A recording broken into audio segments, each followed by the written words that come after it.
The President, please be seated.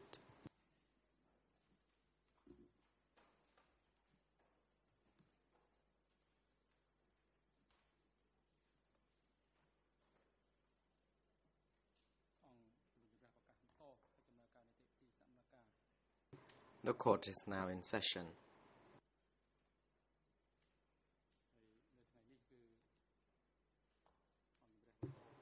During today's session, the Chamber continues hearing the testimony of Mr. Francois Bonchot. Questions continue to be put by counsel for Mr. Khieu Samphan. Before that, we would like the greffier of the trial chamber to report to the chamber the current status of the parties to the proceedings.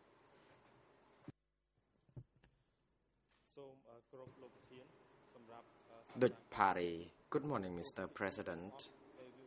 Today, all the parties to the proceedings are present, except Mr. Nuon Chea, who is present in his holding cell due to his health concerns. The witness before us today is Mr. Francois Bonchot, who is right in the courtroom. Thank you. The President, thank you.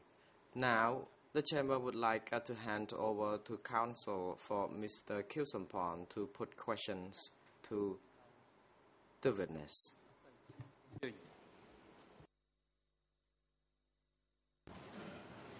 Merci, Monsieur le Président. Thank you very much, Mr. President. Good morning to you. Good morning to honorable judges of the bench. The President, Mr. Francois Bonchot, you may proceed. Response, Mr. Bonchot. Yesterday, I noted that we had some misunderstanding in the interpreting. I perhaps wish to speak French today, and please don't accuse me of doing this in favor of the defense. My position is clear. We had some problems with the interpretation, so I may seek a permission to speak in French now. The President. Thank you, Mr. Witness. The Chamber already ruled yesterday that you would now be speaking in French, and counsel for Mr. Khieu Samphan also mentioned about the misinterpretation. So you have already been allowed to do that in French since yesterday. So please be more concise. If you choose to speak French, then speak French alone, so that the interpreters know for sure that you will be speaking in French. Because the way you mix French with Khmer doesn't help the interpreters or the bench. Because when you speak Khmer, I understand your Khmer, but then you switched to a few French words which could not be interpreted, because switching the language when speaking Khmer is not beneficial. So again, in the interest of justice and also for the sake of the whole court proceeding, the Chamber would like you to proceed with speaking French. We already notified you at the beginning that this would be a problem if you switch languages during your testimony. And the Chamber wishes to inform you that when responding to the parties to the proceedings, please try to be concise, brief, and party who is putting questions should also make sure that their questions are brief and precise. If the questions are brought, then the response would be brought too, and it may lead to some misunderstanding in the rendition. Counsel for Mr. Kyosompong, you may now proceed.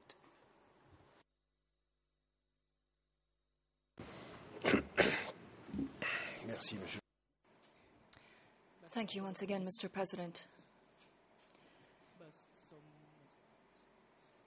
In follow-up to what has just been said, and I'm crave your indulgence, Father Ponchot, if this appears to you as somewhat repetitive, but I would like to return to the topic of the purported interview of Mr. Kyosompong that was given in 1976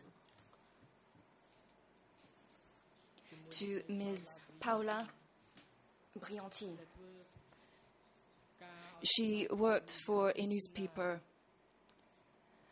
called The Christian Family, and this reporter purportedly interviewed Mr. Kyosompong in Sri Lanka during a conference that was held in the city of Colombo. I want to return to this topic because yesterday there were a few difficulties in understanding.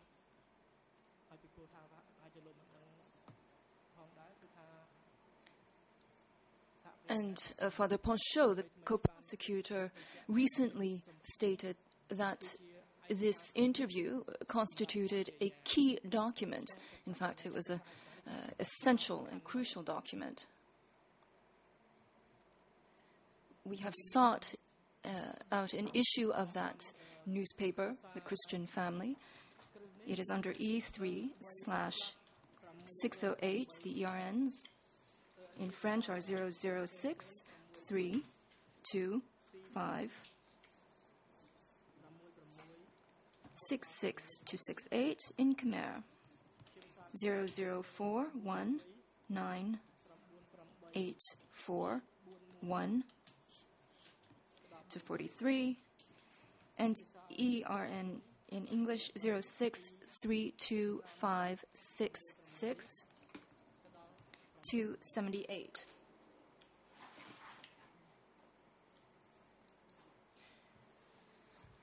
Based on the information that I have received, and you are here to confirm as to whether or not it is true, it is that you challenge the veracity of that interview. And I also gather that you yourself were informed by a French journalist named Eric Laurent, who worked for a radio station called France Inter, and who was in Sri Lanka and had accompanied Ms. Paula Brianti during the Colombo conference when she allegedly met Mr. Kyosompong. And that French journalist told you that this information was entirely false, and never did Ms. Paula Brianti meet Mr. Kyosompong. And for the benefit of the record, I would also state that there is another person called William Shawcross stated that neither of these individuals had met Mr. Kyosompong. Can you please tell us about the circumstances during which you learned that the interview was false and never took place? But I will pause there because I see that the co-prosecutor is on his feet. The President, International Co-Prosecutor, you may now proceed. Merci, Monsieur. Thank you, Mr. President. Good morning to you. Good morning to your honors. Good morning to all parties. I believe that there is a problem with the method of this question. It is very long. The President has just instructed parties to ask precise, specific questions, and he is, my learned friend across the way, is providing information that may not be known by the witness and that may or may not be on the case file. So I would ask my learned friend to ask straightforward questions without providing complementary information in order to elicit a response, and he can verify subsequently. That is all that I ask, Mr. President. Mr. President, may I reply? My question is one of clarification. My question was very specific. My question would enable Father Ponchot to either confirm or invalidate the information that I laid out.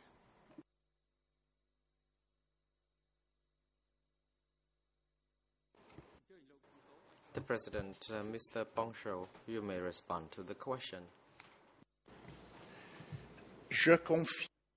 I confirm that Eric Laurent, in fact, I was thinking about it last night, Eric Laurent told me that he was by the side of Paula Brianti the entire time, and that the interview was false. There are photos in the magazine Paris Match, and I believe that it was Colonel Saint-Simon who had fabricated the photos in Thailand, depicting false Khmer Rouge committing false murders. The pictures were entirely doctored, and that the dissemination of this information was entirely to the detriment of the Cambodian people. I confirm that. Council Verken, very well. I can hereby confirm your answer. Yesterday,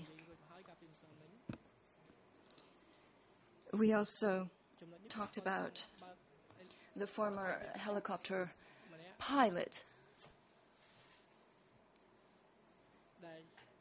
who traveled from Democratic Cambodia to Thailand and was transporting some refugees.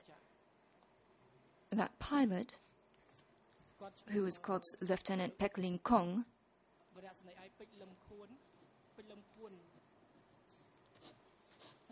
had met, after his fleeing, many people, and you talked about him.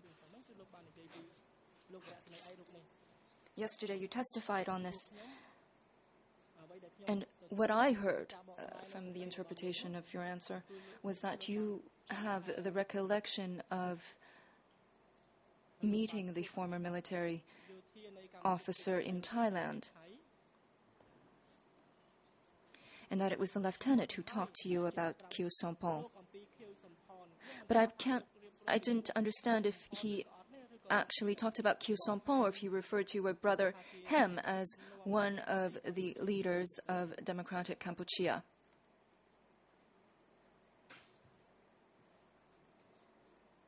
Now, on that, can you please specify what you said and what you meant so that I have a perfectly clear understanding? Answer. Microphone, please. I met Lieutenant Pek Ling Kong in June or July 1976 in the refugee camp of Mai Rut. He was piloting. There was a white helicopter stationed next to the camp. He told me that he was transporting Khmer Rouge leaders, and yesterday it was said that he was training them, but it was not the case. And I said, who is encore? And he said there was Comrade Pung, there's Comrade Hem, there's Comrade Van, there's Comrade Vet. And I asked him, who are those people? And he said, I don't know. And in my book, I quote that conversation, and I talk about Comrade Paul. And I say that Comrade Paul is perhaps Salotseur, but for now, we just don't know. Councillor Verken, thank you very much for that detail.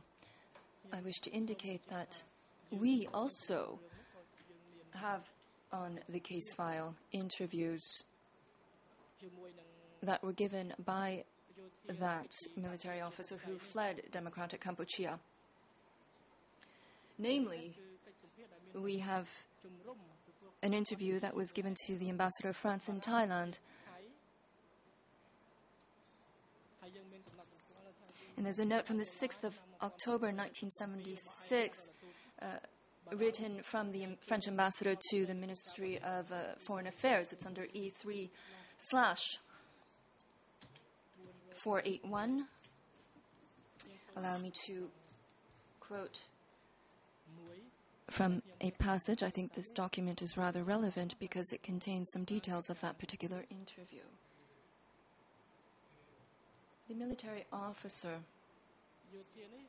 talks about the 5 leaders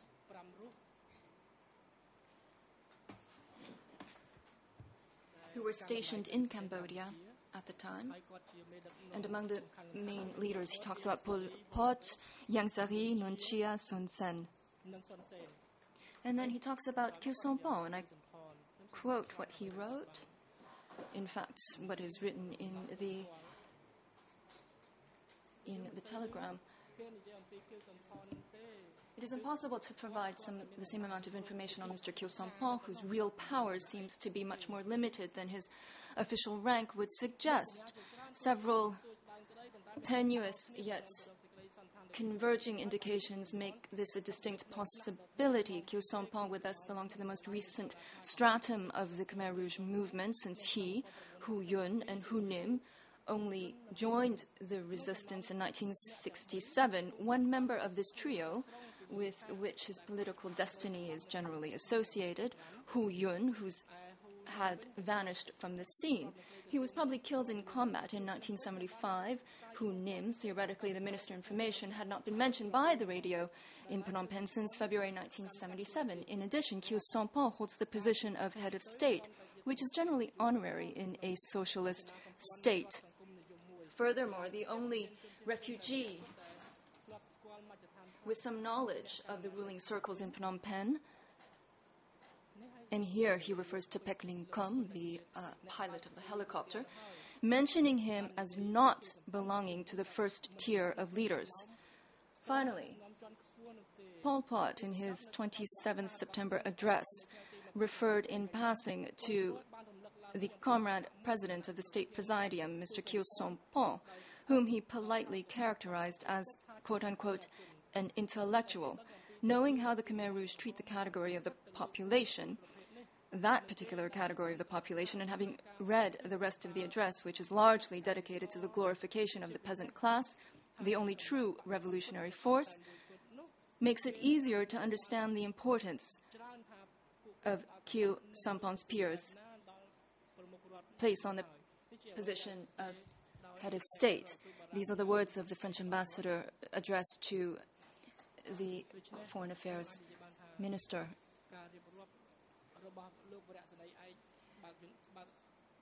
These notes, these comments provided by the pilot are also lifted in a subsequent news article of the Herald Tribune under E3/1/190.1.409, ERN in French 0007 52 469, in Khmer 0047 0700. Pardon me, I'll repeat the Khmer 0075 30 46, and in English 0000 5745. The article was published on the 11th of May 1976. I just wanted to convey this information to you, which differs from the interview that you may have collected from the lieutenant. Just to be entirely complete, I will also quote from a passage of the article of the Herald Tribune.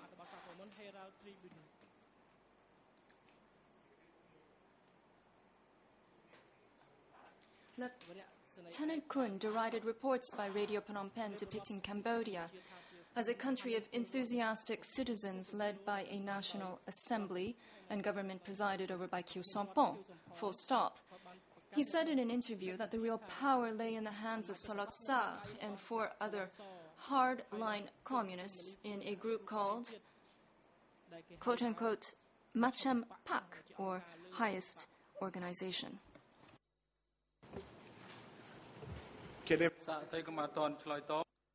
The President, Mr. Witness, please hold on. International Co-Prosecutor, you may now proceed. Once again, Mr. President, I wish to call into question Counsel Verken's method in asking his question. We have just been privy to a very long introduction provided by the defense counsel. He is providing information and is not asking any question to the witness. We did not hear the question.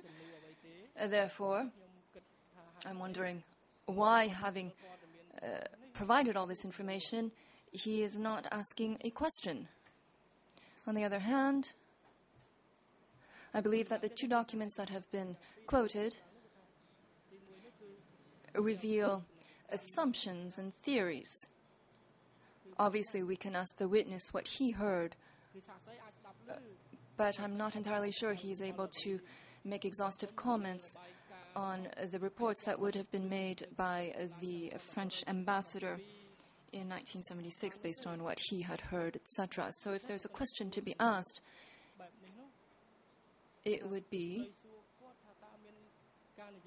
to ask what was exchanged between Father Ponchot and the pilot. I don't see how the peripheral information is relevant. And if there's no question, then I would ask counsel to cease providing information that lend themselves to a final closing pleading and not a cross-examination. Counsel Verken. The President, lead co-lawyer for the civil party, you may proceed first. Counsel Verken, please be seated. Oui, merci, Monsieur. Thank you, Mr. President. I simply wanted to state exactly the same position as the co-prosecutor. I'm rather bewildered to hear these long so-called questions, these long pleadings. There is no question punctuating his comments. We are not here to listen to a pleading. We are here to pose questions to the witness. I subscribe wholeheartedly to the position of the co-prosecutor. Oui, Monsieur le Président. Counsel Verken. The President, thank you. And counsel, please be reminded of how you put the question to the witness. Your line of questioning, like you have just put, is rather, the question itself is too lengthy, and we are afraid that the question and the responses would be straying out of the scope of the trial proceedings. And for that, the Chamber, time and again, would like to remind parties to the proceedings to change the way they put questions to a witness. We would like the way of putting questions to be precise for the sake of good interpreting. And also, we would like to ask counsel for Khieu Samphan, how much time would you need to put questions to this witness? And can you also advise the chamber as to how you allocate or share the time with counsels for Mr. Nguyen Chie? By the end of the day, the chamber would only wish to grant 30 extra minutes only if need be, and that you should also be aware of this. And we wish to make it clear that we do not want to make Nguyen Chie defense team be deprived of their time to put questions, because the time allocated to all counsels have already been used by counsel for Khieu Samphan, for example. So please be advised.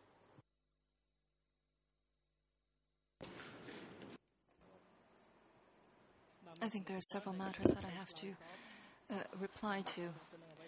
First and foremost, Mr. President, yesterday I took the floor at 1:45 p.m.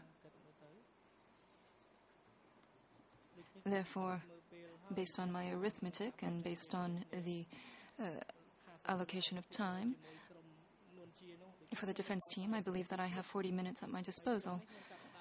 This morning, I started at 9:10 a.m. I hope that's perfectly clear.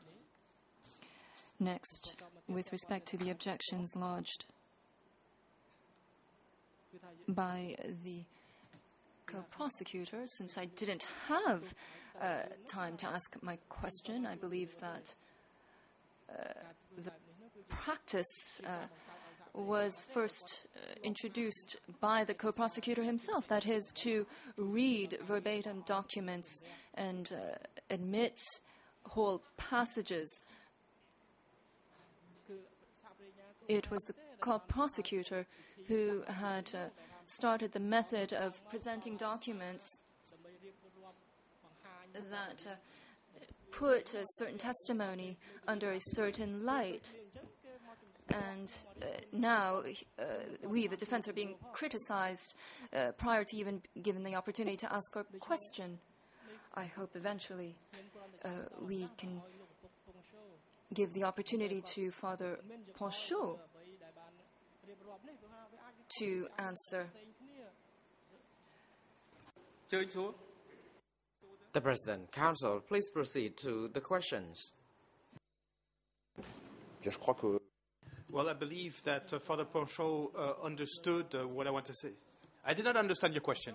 Okay, fine. Well, my question was if in view of what I just read to you and in view of what this former serviceman from Democratic Cambodia had said, if you have any comments to make on the interview you had with him or not. I don't remember exactly the discussion I had with Mr. Pek Lim Hun.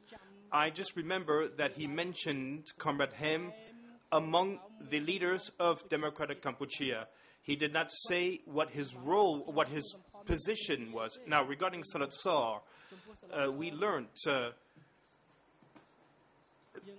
people interested in Democratic Cambodia, we learned that Salat Sar was Pol Pot in September 1977, and the rest is only literature. Thank you. It's very clear, says Counsel Verken. So now I will turn to another topic. And this topic involves or regards the evacuation of the cities. And in this regard, in your book, and before the chamber also, you mentioned various reasons for this evacuation. You spoke about problems in food supply, security issues, and also ideology. And you also said that you favored the ideological aspect. You said that, in my eyes, it was an ideological decision. That's what you said, I believe. And you read, you were heard by Marcel Lemond, the co-investigating judge, and this was filmed. Not only did you sign a record following your interview by the investigating judge, but we also have the video of this interview. And in fact, we asked for partial retranscription of this video, and there is one passage I'd like to mention regarding the evacuation, and this is document D33.1, French ERN 008 82127, Khmer 00897587, English 00885116. And here, the segment that I'm going to quote, which is very short, in this segment you say to the judge that it was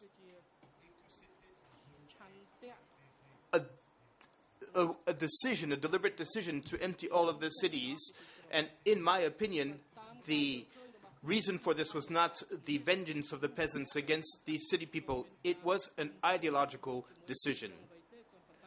So can you Do you confirm this? Do you stand by what you said to the investigating judge? I stand by it, and I absolutely stand by it. It was the Khmer Rouge practice since April 1970. But we did not imagine that they were going to do that in Phnom Penh.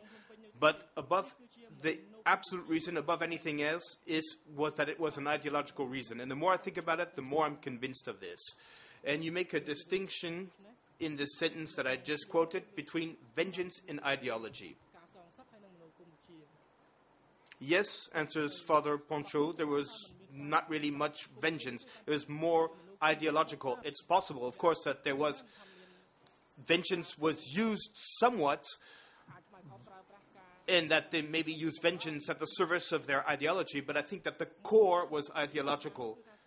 The idea was to create a new society without cities, without compradors, as Monsieur Queux-Sampon states in his dissertation. Fine, says Councillor Verken. There is one point I would like to return to, concerning Phnom Penh in particular. And we all know that in April 1975, there were between 2 to 3 million people in Phnom Penh, living in Phnom Penh. And back then, Cambodia was, the total population of Cambodia was about 7.3 million. If maybe it's not an exact figure, but it's around that. So this means that when the Khmer Rouge arrived in Phnom Penh, practically half or maybe a third of the Cambodian population was living in the capital. And that's enormous. It's a third or even half of the country's population in the capital, and being forced to feed this population is enormous. And that's what I want to ask you questions about. So it seems to me that in regard to the necessity of feeding these people, well, this gave rise to quite a few issues. Father Poncho, the last statistics are the statistics from 1962, and you cannot rely on the Khmer statistics because they're wrong. Even after the new regime that was set up by Vietnam, immediately the statistics mention 10 million people or 13 million people. That is completely illogical. And based on the statistics given by Prince Sihanouk before, saying that there were 7 or 8 million people in Cambodia. It's true, however, that a great part of the population from the countryside came to Phnom Penh to seek refuge, but I don't know in which proportion. I have no specific information on that. We could say 2 to 3 million, but these are estimates. These are basic general estimates. So, if there was a problem in food supply, yes, that's true. But that was not the fundamental reason. The fundamental reason to evacuate the cities was ideological, and I repeat this.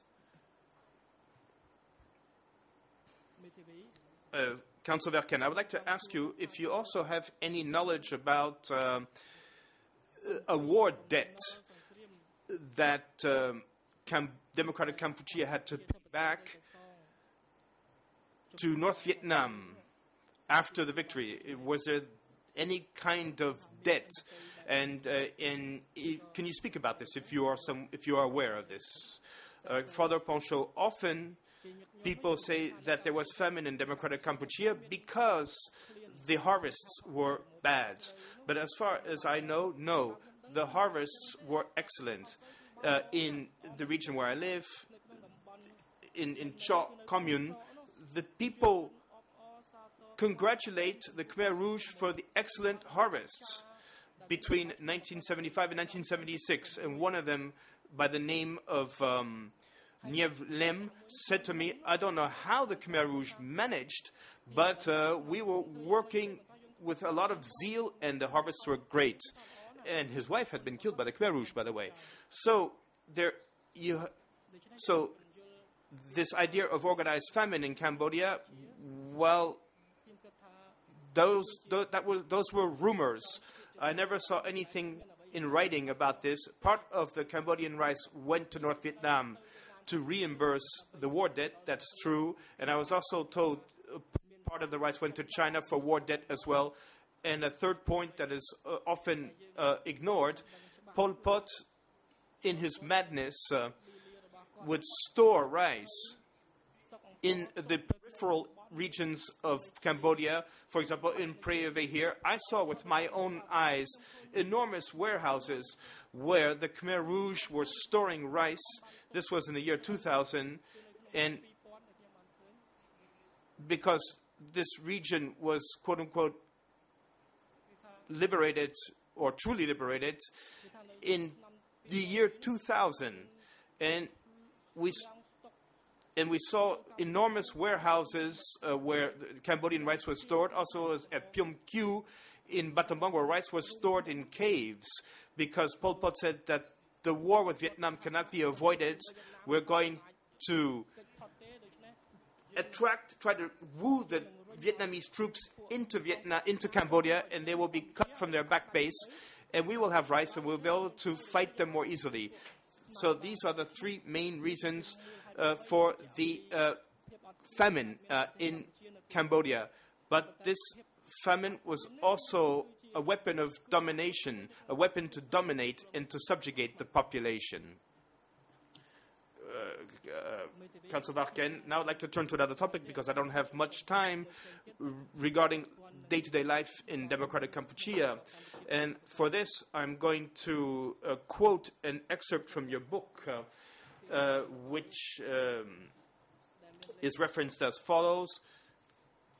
French ERN 00862187. Khmer 0086241. English 008622072.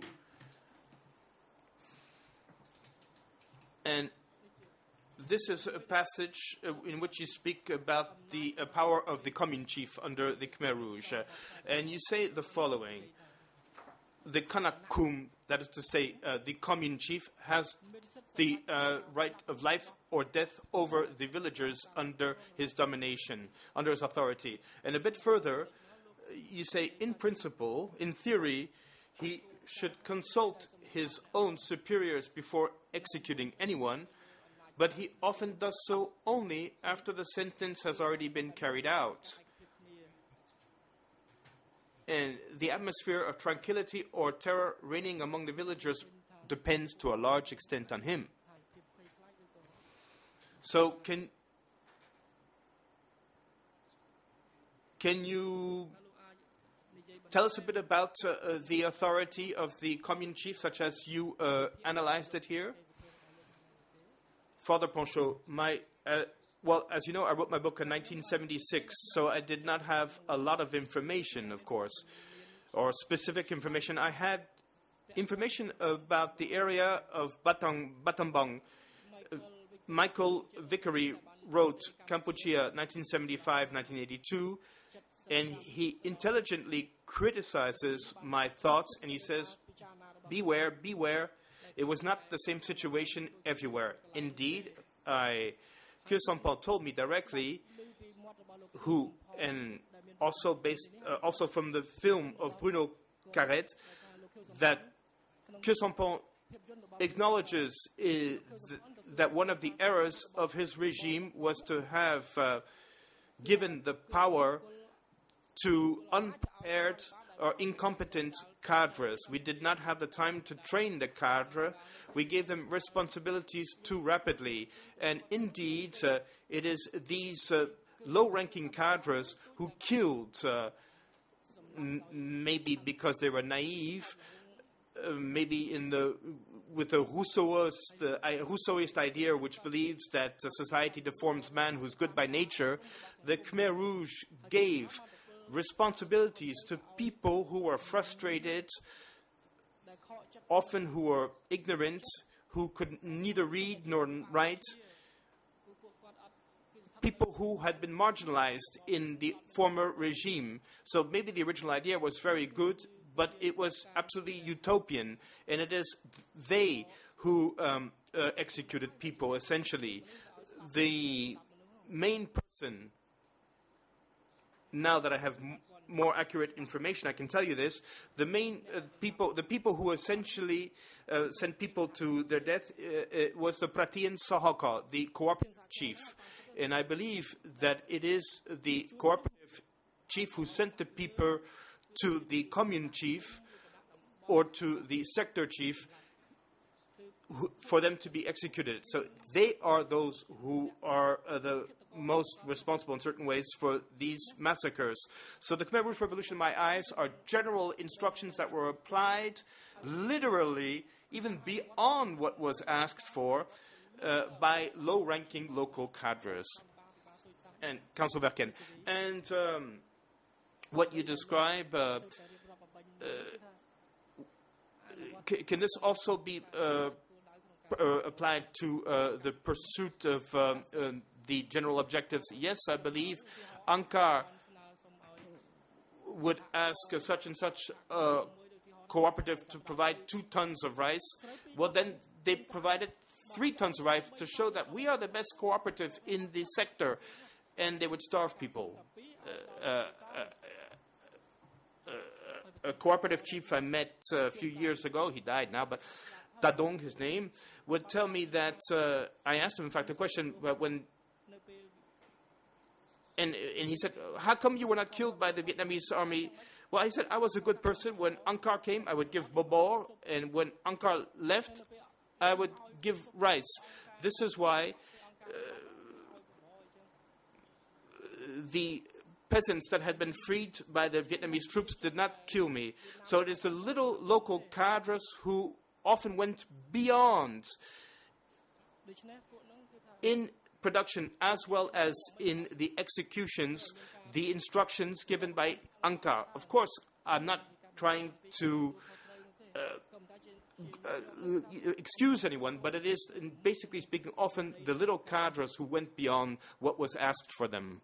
I have a last question regarding the evacuation of Phnom Penh, and in particular this passage when you go looking for French people at kilometer 13, and you spoke here before the chamber, and you said that it is as of kilometer 13, as of that distance from the center, that you saw people waiting, and many people.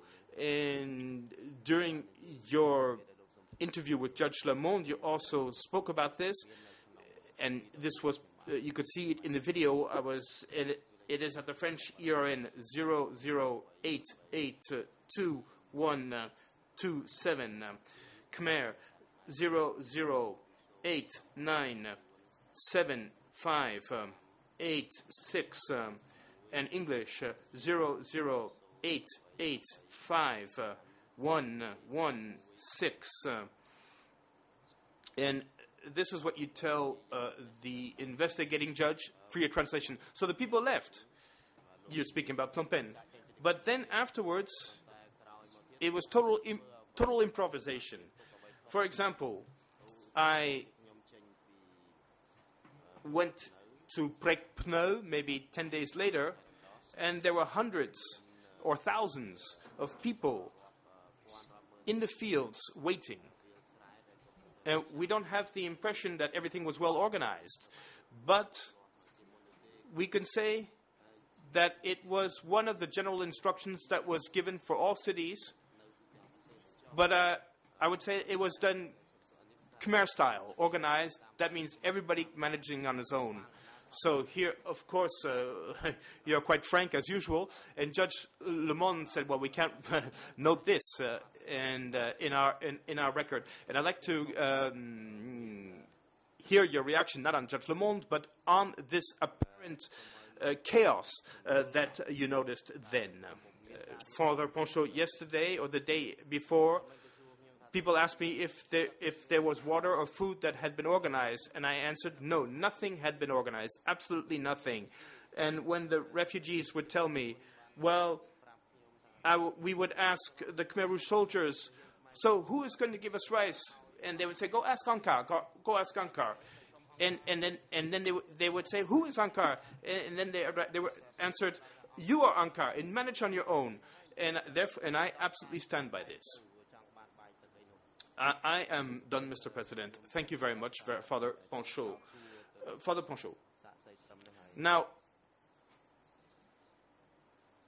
regarding Mr. Cusompan's guilt, I don't know if I may add a little bit of information here.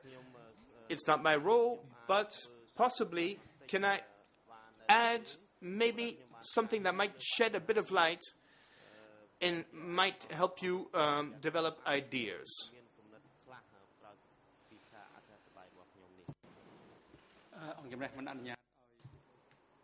The President, Mr. Francois Panchaud, you may not be allowed to do that. As a witness, you are to respond only to questions put by parties to the proceedings based on your experiences and what you bear witness to. Your testimony will be assessed and decided by the trial chamber accordingly.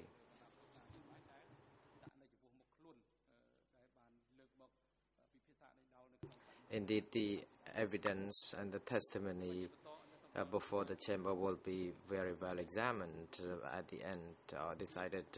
We would like now to cede over to counsels for Mr. Nguyen Chia to proceed with some questions to Mr. Panchaud.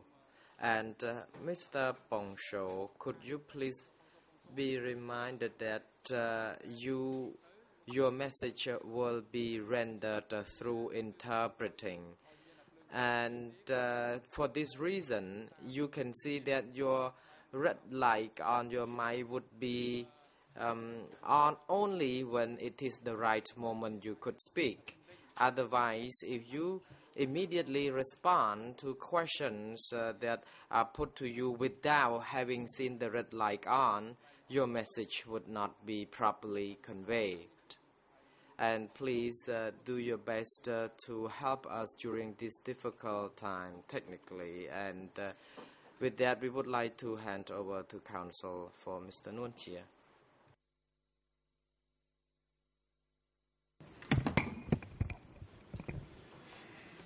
Thank you, Mr. President.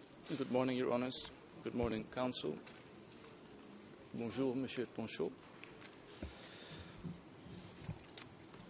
I have mostly follow-up questions because most topics have been covered yesterday and the day before.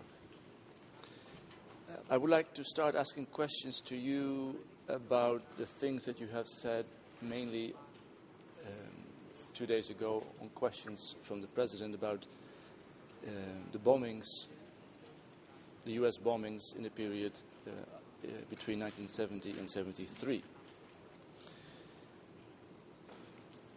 Have you been able to establish the effects of the US bombing on the economy of Cambodia at that time? For instance, the effects on the rubber plantations or the effects on the cultivations of rice paddies.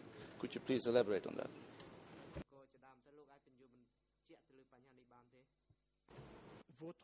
Your question is twofold. Yesterday or the day before yesterday, I did not speak about the 1970 bombings. So since you're asking this question, okay, there were bombings in 68, 69, especially in 1970, along the Ho Chi Minh Trail, which would reach the north of Cambodia through Mondulkiri and Ratanakiri provinces all the way down to Mimot. And then it wasn't 239,000 tons of bombs that were dropped, but probably 1 million tons, or maybe even more, 1 million tons of bombs that were dropped on the east of Cambodia. And the rubber plantations, for example, were completely destroyed by Agent Orange. That still has effect today by those American killers. For example, in my sector, there are many, many babies who are born without legs or arms. That is the direct consequence of the Agent Orange on the plantations around Memot and Snoel.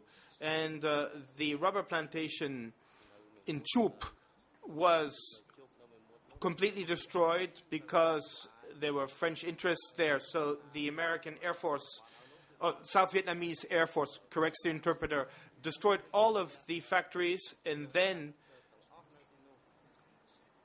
but I don't think that they dropped Agent Orange at Chup. So that is the first part of the American bombings that were disastrous for the entire area and for the Cambodian economy at large. And I also even heard that Kissinger had advised Nixon to send an atomic bomb to destroy the Ho Chi Minh Trail. This is in the unclassified archives that appeared last year. Now, regarding now the 1973 bombings, it's a bit different. The bombing in 1973 started on the 6th of February and ended on the 15th of August 1973 at midnight.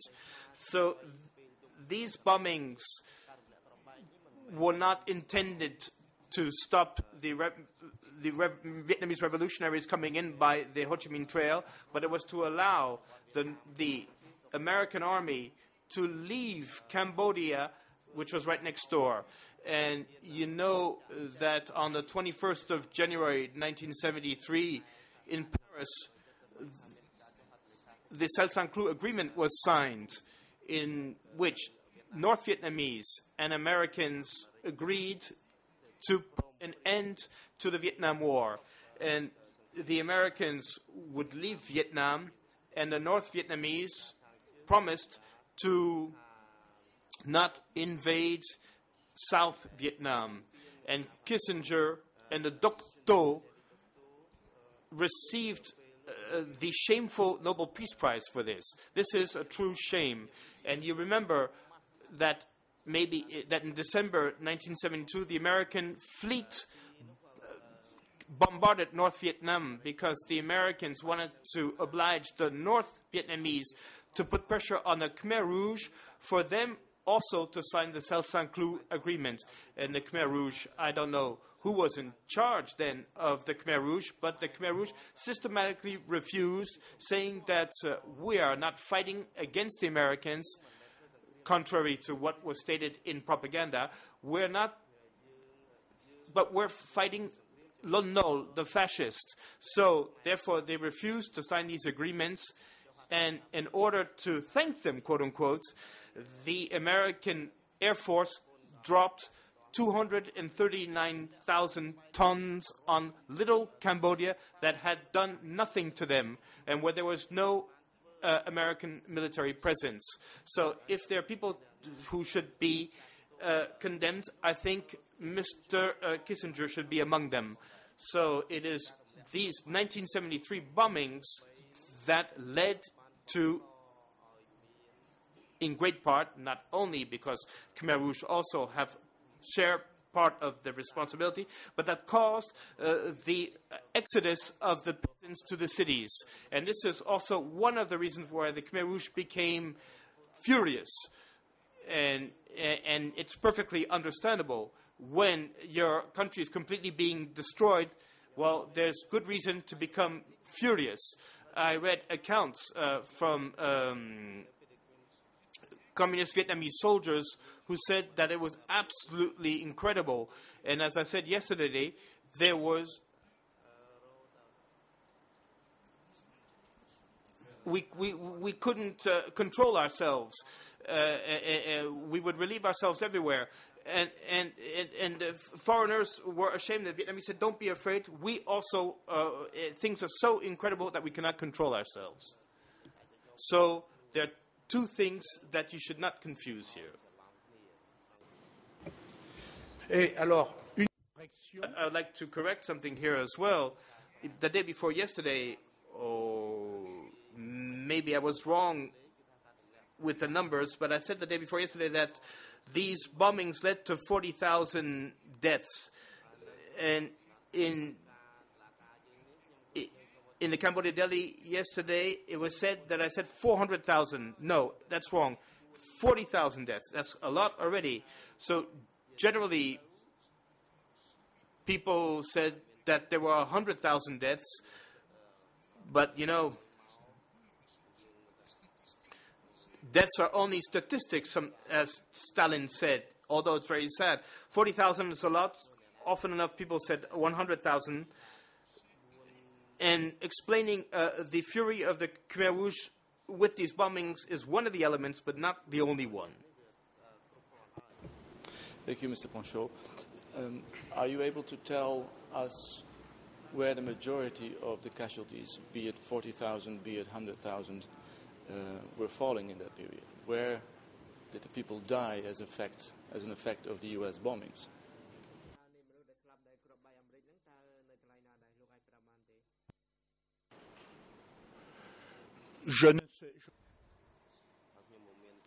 I don't have information on that question. Like I stated yesterday, I was located in Phnom Penh, and during the night you could see the entire horizon alit, and then we would hear the assaults and then the whistling, and sometimes you would feel the earth shake. But in terms of specialized expert information, I do not know. And I've asked you earlier about the economic consequences. Are you able to tell, maybe from accounts of refugees who were living in Phnom Penh in 1973, 74, 75, what the effects were from the U.S. bombing on the cultivation of rice paddies or rubber plantations? So the economic consequences, are you able to say something about that?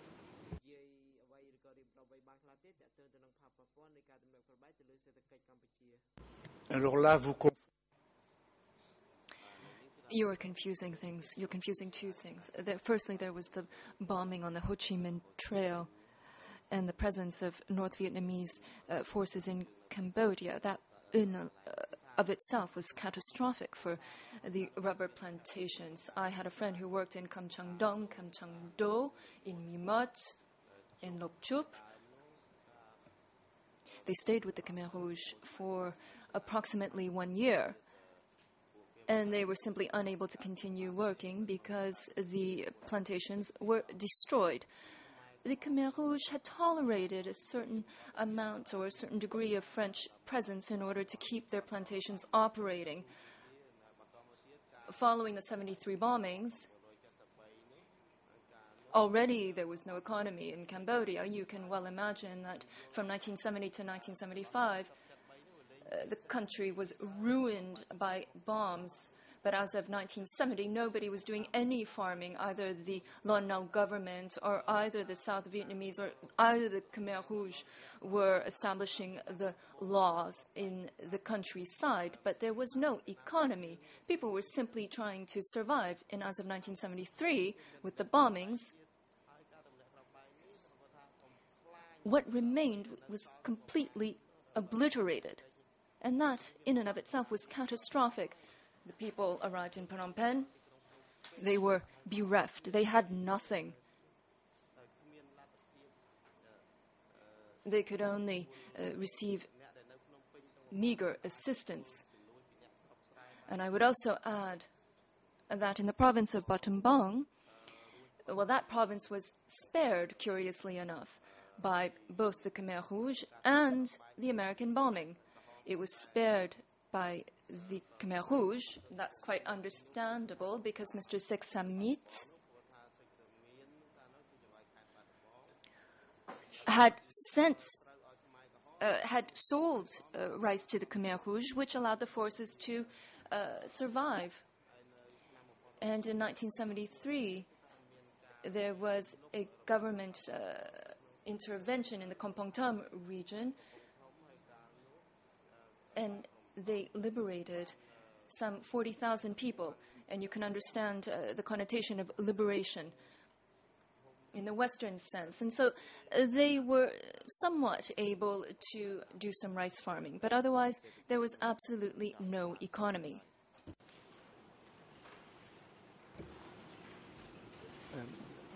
Mr. Ponchon, on Wednesday, you have testified that, generally speaking, life was miserable and that people did not have enough food to eat.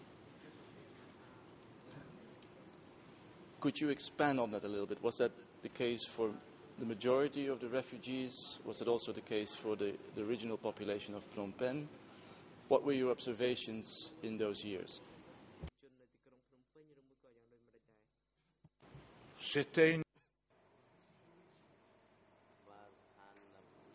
The situation became increasingly miserable. People were hungry. That's absolutely accurate. Indeed, the United States bought rice from South Vietnam and transported it by boat up until 1975. So, in general, there was enough to survive, but to live abundantly, no. There was only enough to survive. But the Americans have the gall to request the government of Cambodia to pay back the debt that was incurred then. This is a source of utter shame for the United States because they had forced the population to flee the countryside. Up until 1975, things were more or less tolerable, but the Khmer Rouge had cut through the Mekong, and as of then, things became increasingly worse. And the Americans opened an air path to transport rice from Thailand. It was only during the last days, near the start of April 1975 or end of March, that Pochontong was under attack, and the Khmer Rouge were attacking it. And so the Americans had dropped supplies for the population of Phnom Penh. So up until 1975, people managed. But things deteriorated progressively, but they were able to survive on whatever supplies that they could amass up until January 1975. One thing that Westerners are ignorant of is the Khmer capacity to survive. This is something that has always impressed me or surprised me, either those who were on the front lines or those who are refugees or those who are living in the countryside. The Khmers have an incredible capacity to survive, which is almost unfathomable for we Westerners. Thank you, Mr. Ponchon, for that addition. You've been speaking about the food situation pre-April 75. Are you also able to tell the Chamber the effects of the food shortages on the general health situation of the refugees in that period?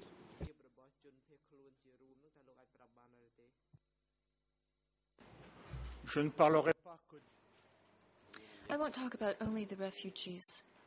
For the refugees, at least there were some hospitals, so it wasn't so bad. Obviously, their health was not good. However, for the Khmer people who were living across Cambodia, things were even worse. In 1975, when the Khmer Rouge took power, there were no healthcare services in the country. In fact, it was even worse in Phnom Penh. The situation clearly was not good. However, there were many non-governmental organizations, and so despite that all, the Khmer Rouge managed to survive the sanitary conditions.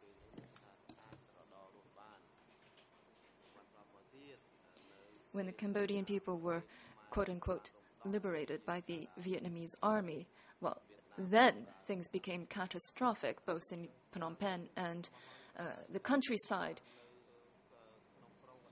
Contrary to some of the statements made by Democratic Kampuchea, there were total and utter shortages across the board. I wrote this in Cambodia Year Zero. I won't disclose the name, but he told me that Year Zero was actually 1979, when there was absolutely nothing left. Thank you, Mr. Pancho. Earlier, I think the day before yesterday, you were speaking about an incident involving American and Vietnamese troops, which you called very brutal. And in one of the incidents, you referred to the death of 19 civilians. How do you know this?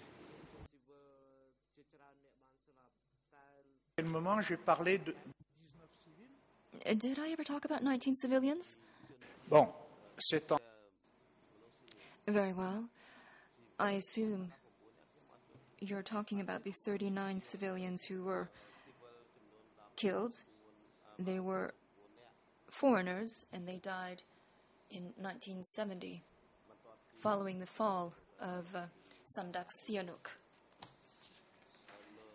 Lon Nol, in his eternal wisdom, gave the orders to North Vietnamese soldiers and who were lurking about the border.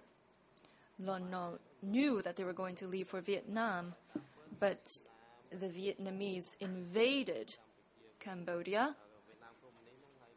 They corralled all of these young people and offered them national liberation. Once again, Lon Nol, in his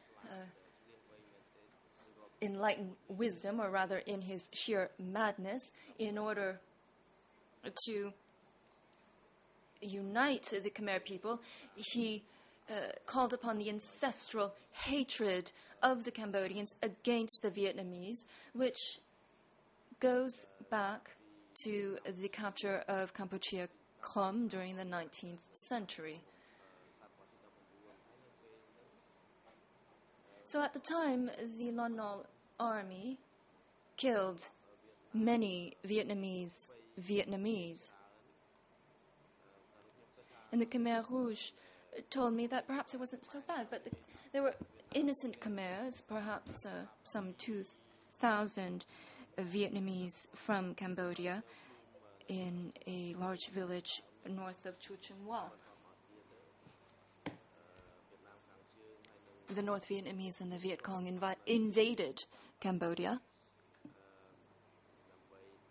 They chased out the Lon Nol army. I myself was a prisoner of the Viet Cong. And in the month of March, mostly in April or April-May, and perhaps it happened a little bit later, Cambodia was on the brink of destruction. The North Vietnamese would have been in a position to take over Phnom Penh, and it was at that time that Lon Nol had to turn to the South Vietnamese for assistance in order to fight the North Vietnamese.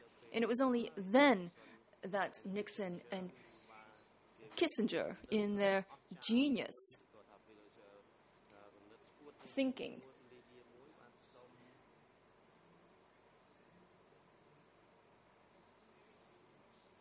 decided to send American forces to South Vietnam via Cambodia, 40 kilometers within Cambodian territory, in order to take over the headquarters of the North Vietnamese troops, which was supposedly near My Mot. But in fact, it was on the Vietnamese side. They announced this well in advance. And then a fleet of helicopters entered Cambodia, followed by South Vietnamese troops. And it was only then that the South Vietnamese had exercised their vengeance for the deaths 2 months prior. Lon Nol massacred the Vietnamese at the start of April 1975, and in May, June 1975, the South Vietnamese army was totally detestable. They had killed, raped, violated within 40 kilometers of the Cambodian border. And even I told you before yesterday, they reached Srayon, which is the birthplace of His Excellency Soken. And you can today find peasants who will tell you about the invasion of that army. They were odious, so much so that villagers living near the border, within 40 kilometers of the border, had no choice, and they had to fall to the side of the Khmer Rouge. The Americans are responsible for the swelling of the Khmer Rouge army during the time, particularly during May, June 1975. The Khmer Rouge, at the time, were well behaved. The President, Judge Lavigne, you may now proceed. Oui, c'est pour la For the sake of clarity and for the record, Father Ponchot, you keep on referring to 1975. And I do believe you are talking about the year 1970. Because if we don't make this clarification, everybody's going to be confused. Father Ponchot, yes, I beg your pardon. Yes, I am talking about the year of 1970. That mistake is entirely mine. Another question, Mr. Ponchot, about this era between 1970 and 75.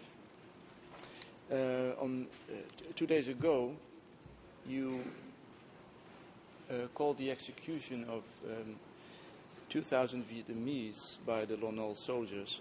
You used the word genocide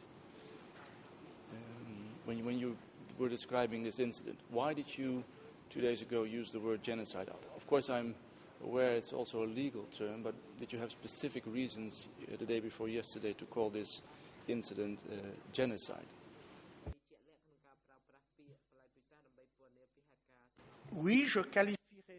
Yes, I would certainly characterize the death of 2,000 massacred persons as genocide. We're not talking about a pithy figure. They were attacked because they were Vietnamese. During the time of the Khmer Rouge, things were different, and that's exactly why I am opposed to the use of the word genocide. It's for you to decide. In 1975, and I'm referring here to 1975, the Khmer Rouge had authorized the Vietnamese to return to their countries, and in fact they had even assisted the Vietnamese in returning to their home country. And it was only as of 1978, during the war between Cambodia and Vietnam, the Khmer Rouge were not very delicate or moderate in their proceedings and their actions. And so they killed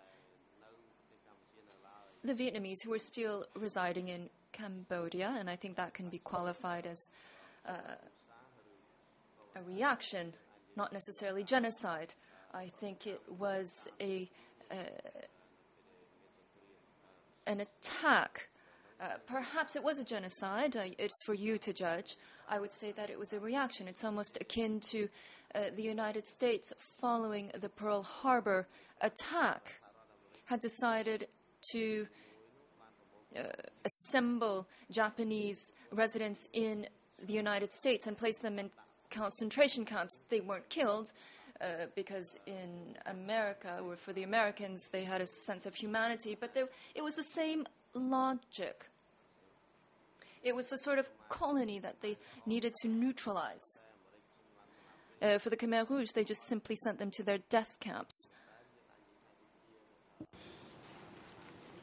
Mr. Ponchot, I was asking you this specific question, why you have called this massacre of Vietnamese in 1970 genocide, because in a statement that you gave to the OCIJ, you were asked the question, and I'm referring to E3/370, page 7.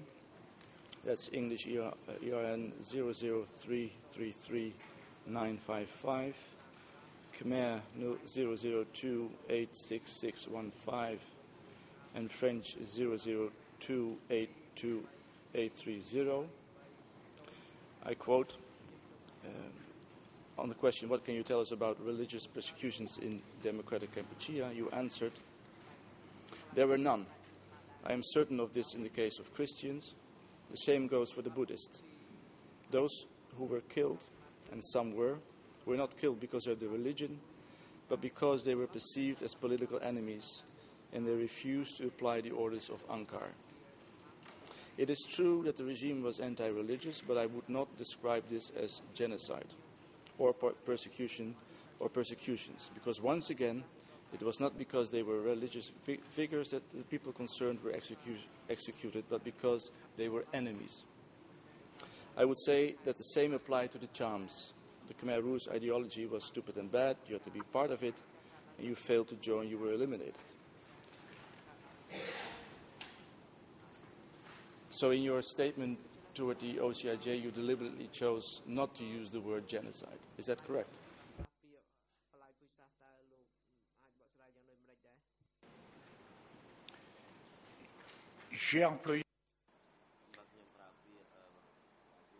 I use the word genocide to talk about the assassination of Vietnamese in 1970 when Lon Nol had incited racial hatred, because at the time the Vietnamese were being killed for the fact that they were Yuan.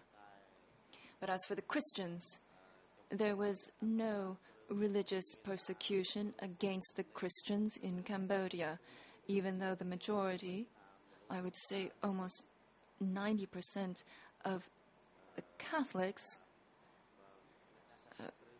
were killed. But for the most part, there were people from Phnom Penh and Battambang. They were the enemy. They were April 17 people. They were new people, prisoners of war. And my deep conviction is that as of 1978, there was a will to eliminate all of the new people, all of the liberated people. This is my belief. I don't have specific or scientific proof, but this is my inward conviction that Ankar sought to destroy the liberated people and the new people of April 17th. I don't see any other reason. In the final analysis, there was no persecution against the Christians. I have very precise examples. There were women who were Christians. There was one woman in Sisopon who was reading the Bible, and she was told, hide your Bible, or else you're going to have to assume the consequences of that. It was a form of pressure, if you will, but it wasn't outright persecution. There was another Christian woman who was praying near Loy Vihem, and she was told, you're an enemy because you are on the side of Sao Pum. Sao Pum was in charge of eastern Cambodia and opposed to Pol Pot. And then she was accused of being Vietnamese. And then she started reciting prayers and talking about her ancestors. And she managed to survive. So I do not believe that there was any persecution against the Christians, even though I would say 99 or 90% of the Christians ultimately died. As for the Cham, the same applies to them. They were not persecuted, in any case, not until 1978, and for different reasons. They simply had to fall into the same mold an ideal of the Khmer Rouge, of their vision of man, and they couldn't transgress from this. This went for the way of living, a way of dressing. Those who did not adhere to the traditions of Angkar were simply killed, smashed. As of 1978, things changed. I have new information, according to which the Khmer Rouge, as of 1978, had sought out the Cham people because they were Cham. Not because the Cham were disobeying Angkor law, but because specifically they were Cham. So the Khmer Rouge went into the villages, unearthed the Cham, and they were taken away and undoubtedly killed. But that was only as of 1978. I would call that political religious persecution, and there I would start talking about genocide, but only as of 1978. And once again, it was in a very restricted, limited manner. I've heard some recordings and I've heard some testimonies that aren't entirely clear. I heard a woman saying, yes, the Khmer Rouge asked me if I was Cham, and I replied no. And I was spared. And then another woman says, yes, and she didn't die. And so some of the testimony isn't sufficiently clear to corroborate as to whether or not there was genocide against the Cham. Nevertheless, that's what I gathered. Thank you, Mr. Ponchot. I would move on to having one more question when it comes to the refugees pre-1975. Now, today and also earlier, the number of the total amount of refugees has been mentioned. You were referring to 1.5 million, 2 million, 3 million. The figures vary. Have you any idea on what basis organizations, maybe such as your own organization, came to reach that number?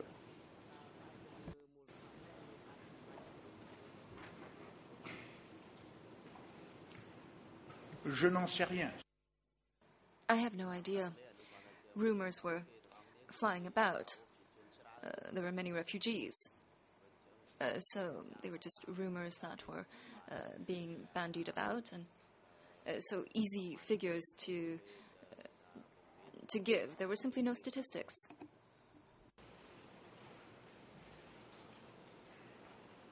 Thank you. I would like to move on now to the actual evacuation on 17th of April. You have been describing the behavior of Khmer Rouge soldiers that you have encountered. You have been describing various groups, some in green clothes, other in black clothes, others were carrying various rifles.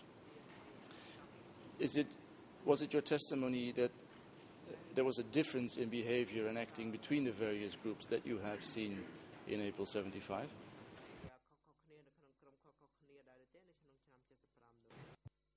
Effectivement. Yes, indeed, there were different groups. Some, for example, told us to leave. Some told us to stay. Some told us, go immediately, and others told us, no, you foreigners can stay where you are. Some were quite likable and sympathetic. Those who were dressed in black were quite friendly. And others were ready to eat us alive. They were very hard. So there was a huge difference. And from our point of view, there were many different groups. In terms of their treatment towards the Khmer people, I cannot comment. Would you be in a position... Please go ahead. Également. In addition, they didn't all speak the same language, because there was a Khmer Rouge language and vocabulary. Some used the word master to address their peer. Others used ordinary, regular language. So I was wondering, how is it possible that there's so many Khmer Rouge are so divided in terms of the way they're dressed, the way they conduct themselves, and the way they speak? Are you in a position to say which specific groups were acting in such a way, coming from particular areas in Phnom Penh or from particular directions? For instance, were the troops moving in from the north different in their behavior as opposed to groups moving in from the south and the southwest? Ils ne m'ont pas dit d'où ils venaient. They didn't tell me where they came from. It was only afterwards that we understood that there were some 6 armies based on the region in Cambodia, and they were all heading towards the train station on the order of the Communist Party.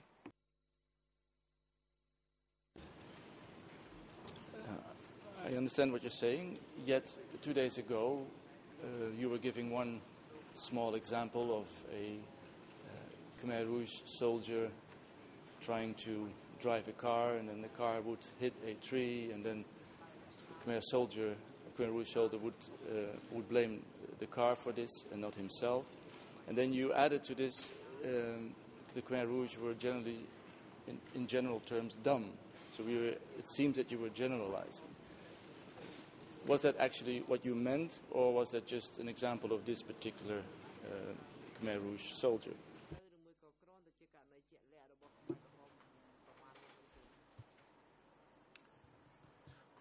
Generally speaking, the Khmer Rouge were quite ignorant. They didn't know anything about life. They knew nothing about city life. I don't have any specific examples that involve me directly, but many other people who describe the capture of Phnom Penh have some very nice details regarding this. But personally speaking, I don't have any specific details, but they were ignoramuses. That's true.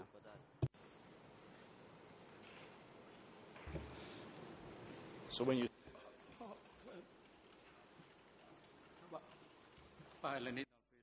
The President, Council, could you please hold on? It is now appropriate moment for the adjournment. The Chamber will adjourn for 20 minutes. The next session will be resumed by 10 to 11. Court officer is now directed to assist Mr. Witness during the adjournment and have him return to the courtroom by 10 to 11. សូមអញ្ជើញក្រោកឈរ